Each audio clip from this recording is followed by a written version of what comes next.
صينية الجلاش بالجبن دي بالنسبة لي أحلى وأنجز مليون مرة من السمبوسة في العزايم. بدل الصينية بميكس زبدة وزيت أو سمنة وزيت حسب المتوفر، وبالنظر كده بقسم لفة الجلاش على 3. ببتدي أرص أول تلت، وطبعا الزيادات مش برميها أو بقصها، بتنيها لجوه كده وأدي مسحة خفيفة، ما تدلغوش قوي في المادة الدهنية اللي تدهنوها. وطبعا لو في أي ورق مقطع بحطه في النص لحد ما أخلص أول تلت. هحشيها ميكس جبن موتزاريلا وشيدر ورومي، واحلى حاجه في الصينيه دي الرومي تكون حادقه شويه علشان بتظبط الطعم. ميكس فلفل الوان بيدي طعم مسكر جدا. زيتون اسود شرايح، وحطيت عليها قطعه من جبن الكريمي المكعبات، بس طبعا احنا مقاطعين.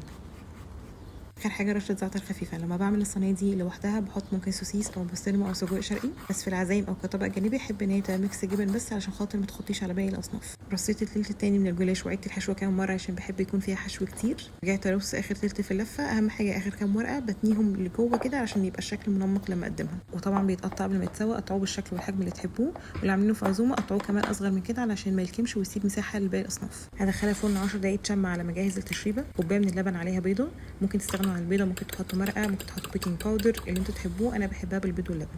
بعد ال10 دقايق كانت بدات تتحمض شويه، سقيتها بميكس البيض واللبن واتاكدت ان هو متشرب كويس. ممكن برضو تضيفوا قشطه على الوش او ميكس جبن تاني لو حابين. رجعتها الفرن تكمل سواها لحد ما خدت اللون ده.